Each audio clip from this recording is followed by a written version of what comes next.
If there is anything that's going to get Rachel Ranty Pants going, it is going to be when I go to talk about email. Because so often when I am talking to a prospective client, to a current client, or reminding my coaching clients on an ongoing basis to make sure that we prioritize the right things in our marketing, it's going to be about email. What is it about email that makes us just let this part go in our marketing when it is the one thing that is with the community of people who trust us the most, like us the most, and have chosen us? Is it that we just think it's weird they like us?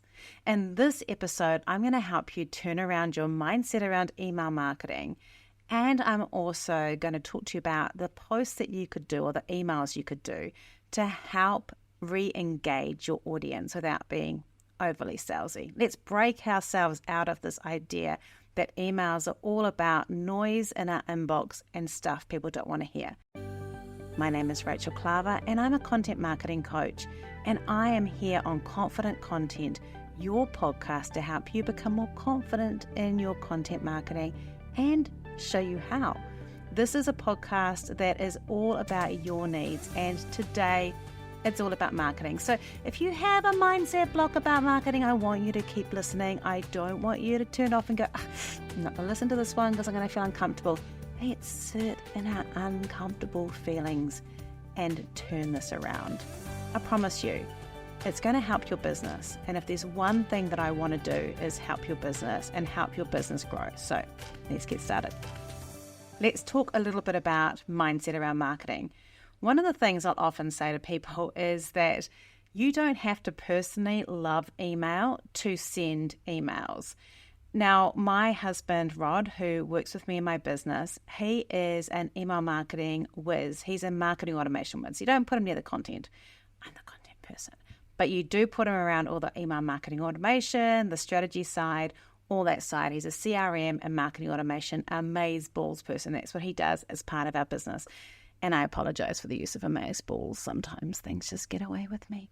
Right. So, but one thing I'll tell you about him is he does not like getting emails. Does that stop him from doing his job? No.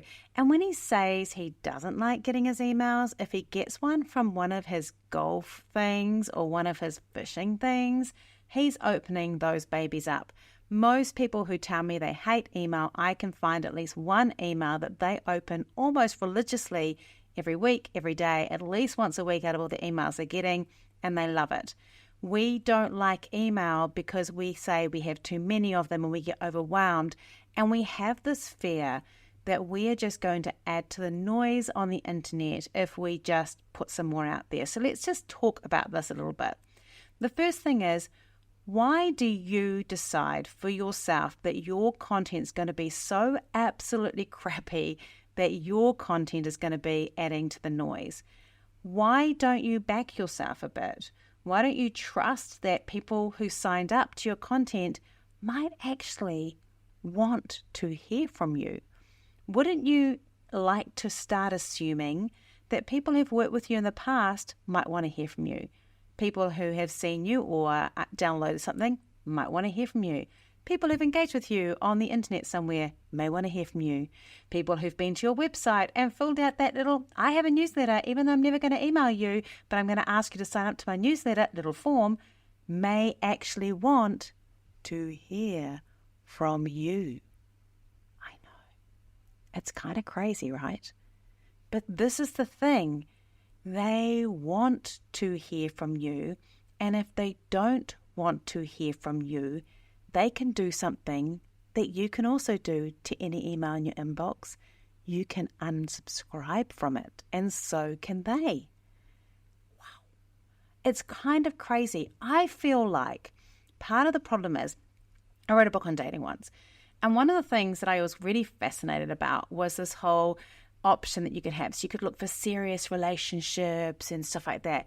And there was one called keeping options open. And I often think that the reason that a lot of us don't want to email our list is we're secretly terrified that we are their keeping options open person, and we will be for some people, But also, we want that email list as our keeping options open list. It's in our back pocket in case things get really dire, like the pandemic. I noticed a lot of people emailing during the pandemic because we couldn't do anything else and we were in panic. If we had kept that up, for those of us that started it, those of us that did keep it up have not seen a dramatic drop in our turnover and our business growth or anything like that. Those people who stopped, they have seen a drop because our email list is that community that can be relied on to be most likely to buy from us. And even if they don't, they're inching closer all the time. They're opening our emails, they're reading our emails, they want to hear from us. Why have you decided that your people that chose to give you their email don't want to hear from you? How rude are we being by making that decision? I want to shift this for you. Please start emailing your email list. In fact, I make it the highest priority action when I'm working with my content marketing people. The first thing they have to do, they are not even allowed to create posts until they've got their email sorted, because those people are the most important people. If they're not looking after those people, they don't have a right to go and get more people in their audience, because those people have already shown investment in them. So they need to show investment in their audience by emailing them. It is a considerate, careful, loving, thoughtful thing to do to email our list. Okay. Right, so that's the first thing. Told you I was going to be Rachel McRanty Pants today. Number 2, how often should we email a list? As much as you bloody well want to. Do not think that monthly is enough. It's not. Even if occasionally I'll say to a client, okay, we can do monthly. And normally they've got a very dry, very specific business and they're targeting CEOs of major companies. And for some of those people, yeah, it's probably appropriate. But we don't want to be doing that monthly for most of us. If you are posting like 3 times a week and you're monthly emailing, you have got things skewed. Like your email list is more important than those posts. So we want to be doing at least weekly emails. Now, if you're freaking out about that, remember I said you have to do 3 posts a week on your social media minimum. So 1 email is fine, because what you're thinking an email is, and we'll talk about this soon, is often way too long, and that's why you're freaking out about it. We want to keep these emails short and simple and with 1 call to action or 1 actionable task you want them to take. So quite often I'll talk to someone, I was working with someone recently, and she was like, look, I'm doing these emails, I'm not getting a lot of results from them, I'm not too sure what's going on. And one of the things I immediately said is, look, your emails are so long, they've got about 8 different things that I can do in them. I am so distracted. I need 1 call to action. This email you sent, you could literally split that into 3, 4, or even 8 emails, and it would be much better. And you could have a higher frequency and people wouldn't get annoyed, and they're simpler and they're easy to manage. So I have quite long wording emails. If you're on my email list, you know that they can be quite wordy, but I try to only have 1 call to action on them if I've got a call to action, because that's the key. It doesn't matter if you are a chatty McChat Pants like me, Rachel Ranty Pants, Chatty McChat Pants. I have so many pairs of pants right now. It's crazy. But it doesn't matter if you're that person, but you do need to make sure that you only have 1 call to action. It becomes very confusing if you have lots of them. And I am talking mainly to service-based businesses, but it's the same with a e-commerce business or a retail business. If you have too many call to actions, too many things for them to do, it becomes really hard for them to do it. It'd be better to have 1 or 2 call to actions for products, for example, and then move into something else or a segment or a SKU. All right, so when we're talking about it, we want to make sure that we have more frequency. So one of the things I'll often say to people when they say, oh, but if I email people too many times, they're going to unsubscribe, they're going to get annoyed. When I went from 1 email a week to 2 emails a week, which I do most of the time, and sometimes I even do 3, when I do 2 emails a week, I had about 3 people who unsubscribed who told me that my emails were too frequent now. And I understand that would be so. I also had some people who said, can I choose just to get 1 of these? And that was also fine. I showed them how to do that. But my email open rate went up from 30%, which is higher than industry average. Once you hit around over 2K, 2.5K of email list and you're getting over 25% open rates, that's great. Now, if you're getting higher than that, but you have only 1,000 or 2,000 people, that's actually really normal. That doesn't necessarily mean your content's better. It's just that the smaller the group, the better the email deliverability is. And so when someone says to you, oh, I have a 60% open rate, I want you to ask how many people are on the email list, because it's very unlikely that they're going to have that if they've got like 10,000 on their list. And so if a marketing strategist is saying that to you, and they're saying in a post and saying, this is how amazing I am, just be wary of it. Normally it's a sign. So, you can have, I know people who've got 80% open rate, but they only have 300 people on their list. And the bigger your list is, the lower the open rate is going to be. So if you've got 10,000 and you're sending out to all 10,000 at once, it's probably going to be around the 25%, 25 to 30%.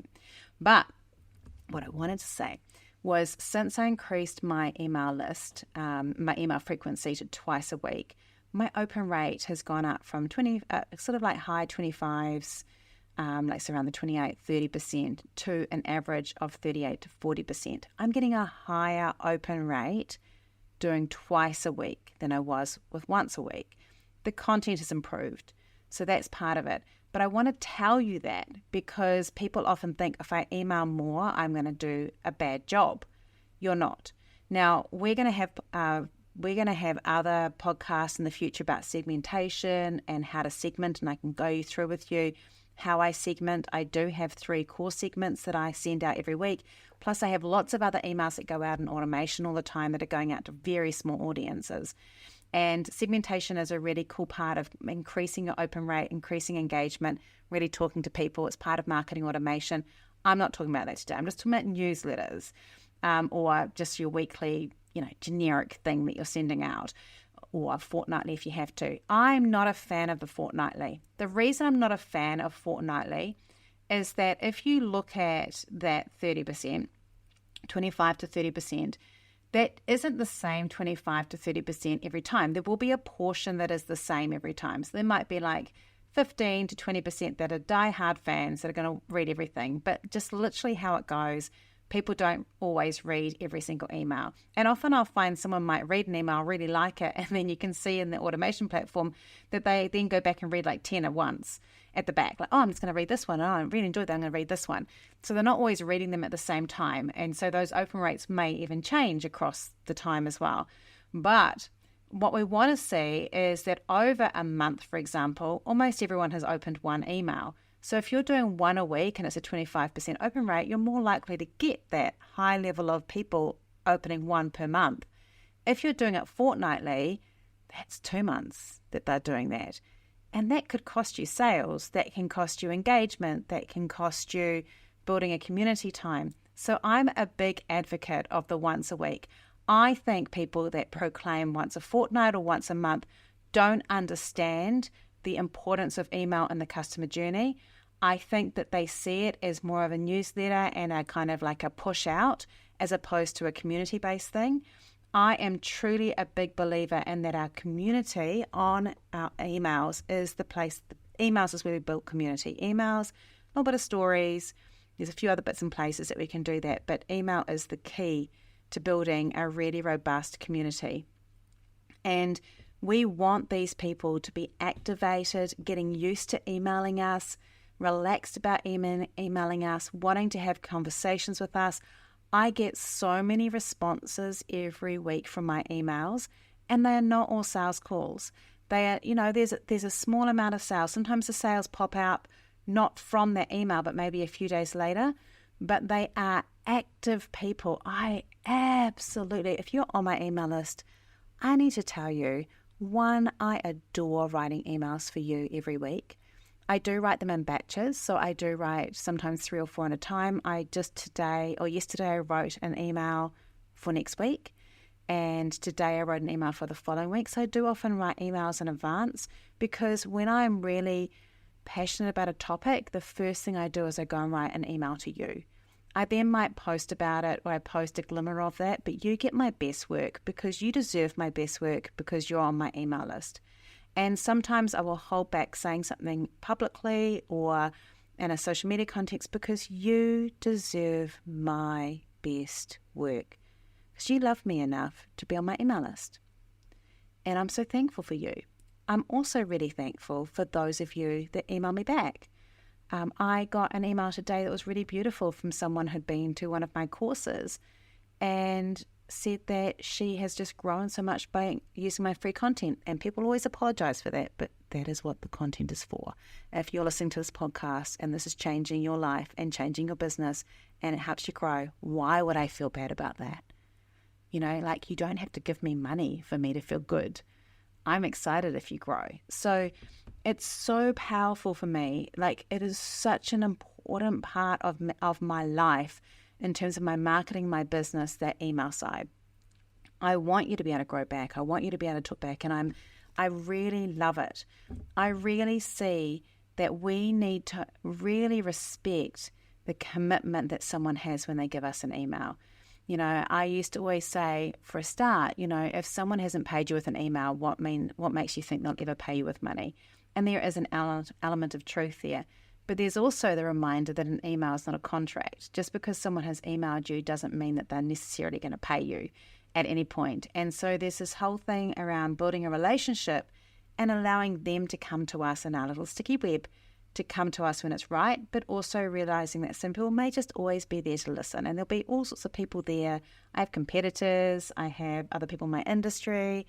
And if someone who doesn't like me is on my email list, well, then it sucks to be them because they've got to read my stuff every week and I don't care about that. And if people unsubscribe, sure, I am like everyone else. I get upset sometimes if someone unsubscribes that I know that I like. But at the same token, I know that my content is created for those people that care about me and like me and want to hear from me. And we all have a right to unsubscribe to things that don't fit that. It's all okay. All right. So that's around the emails. I want you to really turn your marketing on its head and think, am I actually loving the people that have shown me the most love and care and buy-in? And if I'm not, how about I start doing that? We can talk about email platforms at some stage or anything like that. One thing I'd say is if you're going on to a new email platform, then always make sure that you break your email list into smaller groups so you can send it out. I would also say if you've got a tiny list, start with that. I think it's really important to show investment to that list. You can encourage them to share little bits and pieces from it or those sort of things. But it is a really important thing. I think the drive for us to grow and think, oh, we could just reach thousands with a reel on Instagram, sometimes pushes us away from looking after that 300 faithful, for example. Now, if you have no email list, there will be a podcast coming up around lead magnets, lead generation, and how to build that list. And there are other ways, obviously, that you can use email to do this with building a list. You could start an email list on Substack and do like a blogging, and we've got a session coming up on that around how to do Substack and why I've done it and why I'm thinking about long-term benefits of it and all those sort of things. But I want to talk about what happens if from this podcast you go, you know what, I need to start emailing again and I'm going to do it. How you do that. Because I see one massive mistake that happens all the time. In fact, one of my clients got wrapped over the knuckles for this because I talk about this quite a lot in my podcast. And it really just grinds my gears. All right. So the first thing is you can't send an email to someone with the assumption that they don't want to hear from you. I get quite a lot of my clients when they start emailing will say things like, oh, I hope you don't mind hearing from me, or I'm sorry, it's me again, or hey, oops, it's me again. And there's this apologetic thing. I want you to email with the tone of, I am sending this to someone who's going to be so freaking excited to hear from me and is just going to absolutely love getting this email and it's going to make their day. If you go in with that attitude when you write, people are going to love your emails. As soon as you make an apology for your emails or make an apology for anything around how you did it, you are setting a tone of bleh, and no one is going to buy or interact with bleh, except for the wrong type of people. So we want to go in with, like, get your mindset right. Go and listen to some empowering music. Like, I'm like, I don't know, like listen to The Greatest Showman or something, like get it really excited. Like, this is me, like really build yourself up. Really, like, you're going to shoot the shot. You're going to do this. I really want you to get your mindset right for this and assume that people are going to love hearing from you before you start writing, because otherwise this shit's not going to work. So you have to get that right. The next thing is if you haven't emailed them in quite some time, don't come at it with, hey, you haven't heard from us anymore. Hey, we're really going to make a difference. I'm sorry you haven't heard from us a long time. Nah, just go in straight. Make the assumption that they haven't noticed that you haven't been emailing. Make the assumption that they're just going to be excited to hear from you.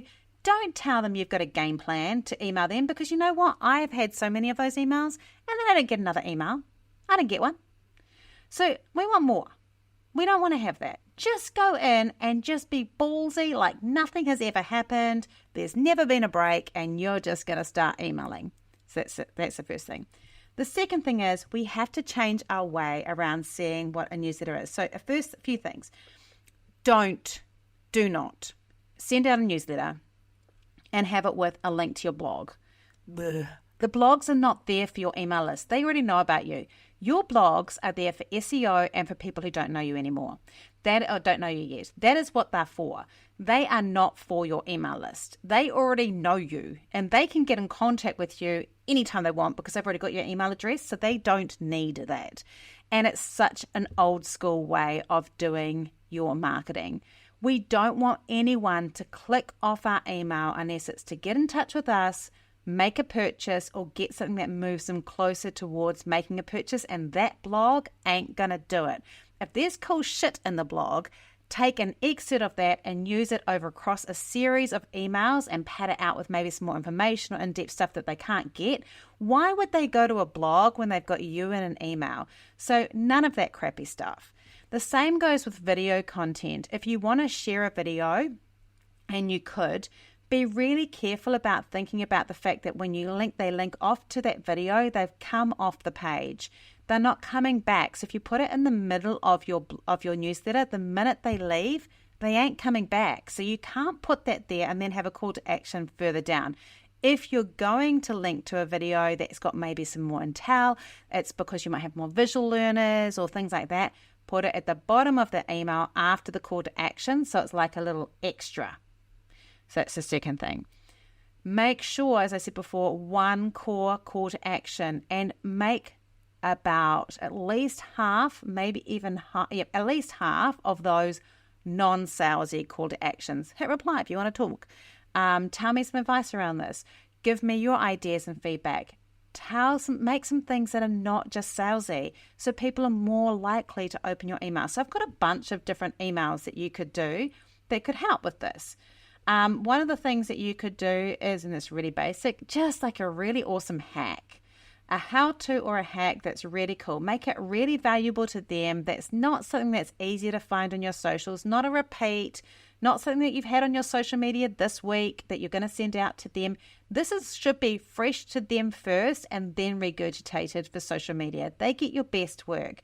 So putting you as an expert, giving real value to subscribers and giving them value, and then ask them to hit reply if it helped or if it benefited or if that was a new thing for them to do. It's a really good way to get engagement.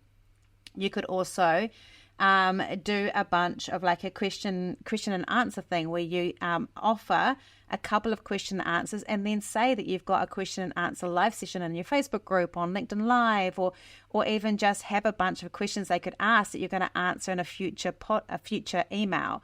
That can work really well. One of the things I did that's kind of like this, I've done it twice this year. Once in the year, I did give us a quote that has made a big impact on you, and then I shared the quotes, and that was such a beautiful thing. I had from my list of, say, that went out to 2,500, I think I had over 100 different quotes, and then I chose about 30 of them and shared them in this email.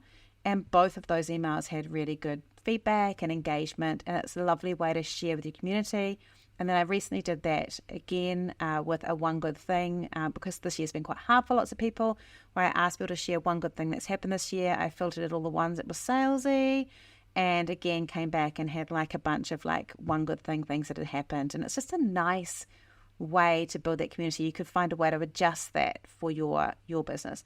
You might have a behind the scenes insight. You might share a little bit about your daily routine, your creative process, your workspace, something that's happening. You could do a team profile and anything like that, or a little bit about yourself or what's going on.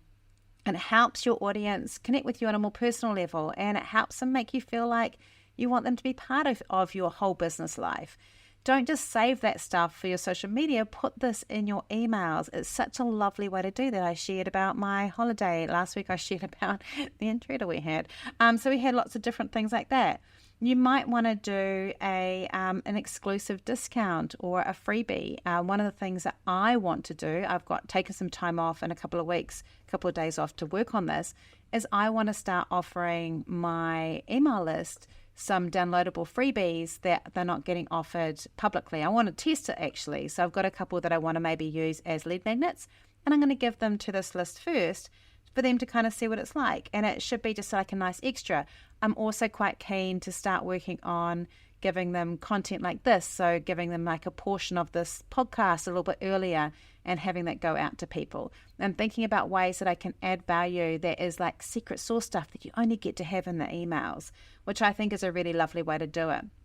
You might also want to show things around your processes around your work changes and things that are happening. And another great thing that you can do is share a customer story. Sharing success stories or testimonials from your customers is a really lovely way to get that trust and building up and telling stories that they can interact with, and you can have those on a regular basis. What I recommend is having maybe every third email with a really strong call to action, every third email, so 1 and 3 a really strong call to action, one that's a softer one that might be leading towards something that might be like a free course or a downloadable or a customer story with a hit reply or something like that, and then having one that's a totally non-salesy one. And so over those 3 weeks, you've got basically that cycle. And you could make it into a 4-week cycle if you wanted to. You could have a really strong call to action every second week, and then 1 week a freebie or a download or like a little added value thing, and then one personable one. It doesn't really matter what your focus is, but having some sort of structure around that is really important, but sticking to one call to action at a time. I do find using ChatGPT for subject lines is great, but I find ChatGPT often also makes things very ChatGPT-ish. So what I will do is take a couple of phrases. I'll ask for 10 options for a subject line, and then I will take maybe a couple of phrases that don't sound too ChatGPT-ish and put them together from that, and then I make that as my subject line because I have a subject line weakness. Make sure that you personalize your subject line with their name if you've got that in your CRM or email database. But really set and do some things. We've got, having something that's show your human side, making sure that you're talking about your personal life, not your like the nitty gritty, but share little elements of it. It could just be a weekend event. It could be something that's happened that week. It can be a client story. It can be something you're doing with work, a thought you've got, a learning.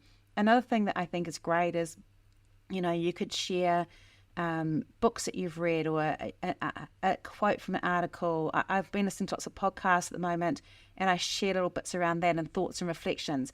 I don't want you to link out to things as much as possible, except for things that are going to hit reply to you or to buy. Like, I think that's a really key thing. We don't want to distract them too much, but really use those. And one little hot tip, and this is one that I really like seeing, and I don't do enough, but I'm trying to do more of, is you can use GIFs in your emails, and they don't count as videos, they count as images. And it gives that beautiful movement on your emails as well that can really help people stay engaged with them. And if you really want to do a hot tip with this, if you've got a video that you want to send out to people, make a GIF of a little bit of it and then use that. So it's got a moving thing and they click through that and watch the rest of it. And that can be a really great way to build that video content in there onto your emails. But I want you, this is your action from today, I want you to create a little bit of an email plan. I want you to commit to doing at least a fortnightly, but I hate even saying that, at least a weekly email. I want you to start thinking about batching these. So you do a month at a time or 6 weeks at a time. I want you, before you do it, to ramp yourself up, listening to music, going, I'm the person they want to hear from. Like, really think about that. I want you to have a bit of a structure. I want you to focus on only having one clear call to action. So write what the call to action is going to be for each email before you start, so you know exactly where you're heading. I want you to write an idea for a little story that you can use with that to do it. And it might be a customer story, a personal story, a hot tip. It could be asking them a question. It could be a freebie or a discount. Whatever the thing is, you put that in there as well. So you've got that as a little plan. And then I want you to sit down and write all of those and schedule them in. And then they're done. That's what I want you to do. And I want you to prioritize this over social media posting, please.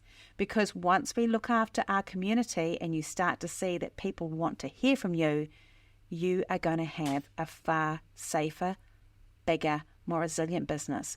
Most of my sales this year have come from people who are already on my email list.